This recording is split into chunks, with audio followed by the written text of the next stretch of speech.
নমস্কার, আমার নাম আশিস চক্রবর্তী। আমি এনএইচ সুপার স্পেশালিটিতে 28 তারিখে আমার রোবোটিক কোলিসিস্টেক্টমি হয়। আমার গলব্লাডারটা ডিসেক্ট করা হয়। আমি এখানে ভর্তি হয়েছিলাম 27শে নভেম্বর বিকেল বেলায়। একদিন আগে ভর্তি হতে হলো কারণ আমার পিএসসি করতে হয়েছিল। 28 তারিখ সকালবেলায় ডক্টর পিপি সেন আমার ওটিটা করেন এবং আমি জানতাম ল্যাপ্রোস্কোপিক আগে যেটা হতো ল্যাপ্রোস্কোপিক কোলিসিস্টেক্টমি, সেটা পেশেন্ট তো 3 দিন মিনিমাম হাসপাতালে থাকতে হতো। তারপরে তার রিকভারি 2 থেকে 3 সপ্তাহ হওয়ার পরে সে বাইরে রাস্তায় বেরোতো। আমি কিন্তু এই রোবোটিক সার্জারিতে আমি 28 তারিখে বেলা 2টার সময় হসপিটাল করিডোরে হাঁটাচলা করেছি। বিকেল বেলায় সফট ডায়েট আরম্ভ হয়ে গেছে এবং পরের দিন সকালবেলা আমাকে ছেড়েও দিয়েছেন ডক্টর সেন। এবং দিনটা ছিল বৃহস্পতিবার আমার সার্জারি। আমি শুক্র শনি বাড়িতে থেকে রোববার থেকে রাস্তায় আমার নিজের কাজকর্ম শুরু করে দিয়েছি। সোমবার থেকে অফিসে যাচ্ছি। এর জন্য মেজর ক্রেডিট ডক্টর সেনের যায়, কারণ আমি জানতাম ওনার সম্বন্ধে, ওনার পরিচিতি আমি জানি। আমাকে যে ধরনের এনকারেজমেন্ট করেছেন যাতে 3 দিনে আমি আমার নিজের নর্মাল লাইফে ফিরে এসেছি, এর জন্য ডক্টর সেনকে ধন্যবাদ দিচ্ছি। আর এই রোবোটিক কোলিসিস্টেক্টমি আর রোবোটিক সার্জারির যে ব্যাপারটা হয়েছে, এটা আমার মনে হয় প্রত্যেকে এটা অ্যাভেল করা ভালো।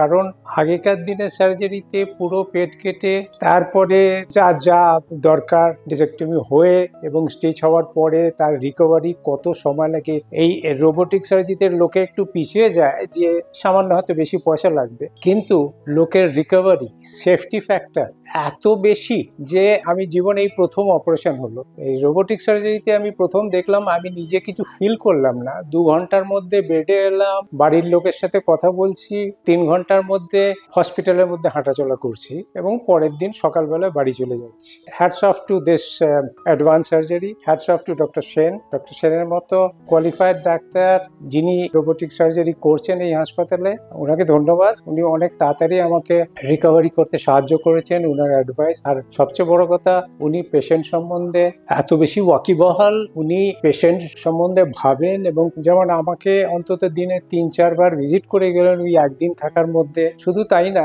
সমস্ত পেশেন্টের ক্ষেত্রেই উনি এই কনসার্ন দেখান। আর উনি পেশেন্টের অর্থনৈতিক ব্যাপারটা যথেষ্ট জানেন, ওয়াকিবহাল। সেই হিসাবে উনি যেভাবে সার্জারি করেন, অসংখ্য ধন্যবাদ। নমস্কার, আজকে একটু রোবোটিক সার্জারি নিয়ে আলোচনা শুরু করা যাক। রোবোটিক সার্জারি এখন মাইক্রো সার্জারি বা মিনিমালি ইনভেসিভ সার্জারির ক্ষেত্রে একটা বিপ্লব এনে দিয়েছে। কিরকম বিপ্লব না, রোবোটিক সার্জারির যেটা অপটিক্স বা ইনস্ট্রুমেন্টেশন গুলো, তার ক্যামেরা, তার ক্যামেরার জুমিং ইন ফেসিলিটি, অ্যাডভান্টেজ গুলো আমরা কাজে লাগিয়ে অনেক দুরূহ মাইক্রো সার্জারি বা ল্যাপারোস্কোপিক সার্জারি করতে পারছি। আজই তারই উদাহরণ হিসেবে আমরা রাখতে পারি যে একটা গলব্লাডার অপারেশন। আমি শুরু যখন করি আমার জীবনে, গলব্লাডার তখন ওপেন করে করতে হতো, বড় কাটতে হতো এবং ব্যথা যন্ত্রণা অনেক দিন থাকতো, হাসপাতালে অনেক দিন থাকতো এবং রুগীকে কাজে ফিরতে অনেক সময় লাগতো।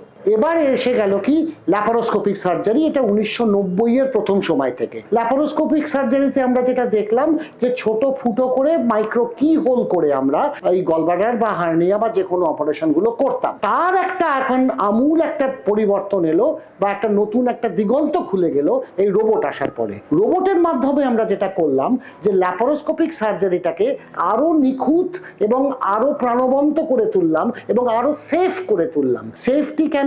কারণ রোবোটিক সার্জারির যে ক্যামেরা, সেই ক্যামেরাটা জুম ইন করা যায় প্রায় 40 গুণ পর্যন্ত। মানে সাধারণ চোখ যা দেখতে পায় তার চাইতে প্রায় 40 গুণ বড় দেখতে পাই আমরা। আর দ্বিতীয় কথা হচ্ছে, রোবোটিকের ক্যামেরাটা হচ্ছে ত্রিমাত্রিক ক্যামেরা এবং ত্রিমাত্রিক বা 3 ডাইমেনশনাল ক্যামেরা হওয়ার জন্য এই ক্যামেরাটা একটা 3D অ্যাপ্রোচ যায়, যেটা নর্মাল চোখে আমরা নর্মাল অপারেশন করলে বা ওপেন অপারেশনে দেখতে পাই। রোবোটিক সার্জারির যে যন্ত্রপাতিগুলো, তার প্রত্যেকের একটা রিস্টেড মুভমেন্ট আছে, যেটা আমাদের ল্যাপারোস্কোপিক সার্জারিতে একটা অসুবিধে হতো। কাজে রোবোটিক আসার পরে আমরা দেখতে পাচ্ছি পেশেন্ট 5-6 ঘন্টার মধ্যে বেড থেকে নেমে হাঁটাচলা করছে এবং পরের দিন সকালবেলা বা 24 ঘন্টার মধ্যেই তারা বাড়ি চলে যাচ্ছে।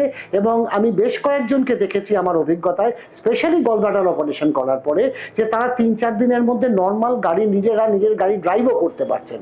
তো এটা ডেফিনেটলি এটা একটা বিরাট অ্যাডভান্টেজ রোবোটিক সার্জারির ক্ষেত্রে বা মাইক্রো সার্জারির ক্ষেত্রে। তো এর মাধ্যমে কি কি অপারেশন করা যায় যায় একটু জেনে নেওয়া যাক।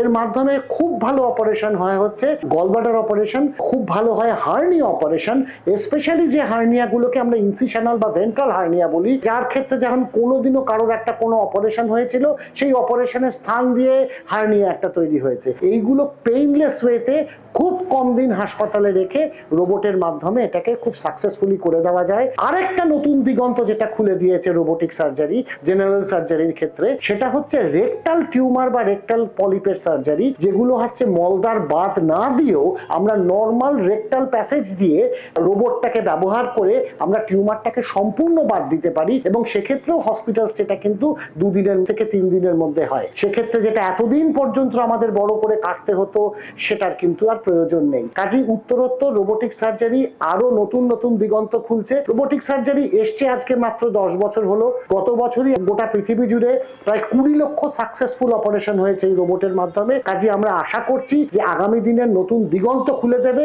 এখন যেমন লোকে এসে চান যে আমার মাইক্রো সার্জারি হবে কিনা বা ল্যাপারোস্কোপি হবে কিনা, আমি আশা করছি 1-2 বছরের মধ্যে লোকেরা নিজেরা এসে রুগীরা জানতে চাইবেন যে ডাক্তারবাবু এটা রোবটের মাধ্যমে হবে কিনা। আজকে মোটামুটি এই পর্যন্তই থাক। ভালো থাকবেন, সুস্থ থাকবেন।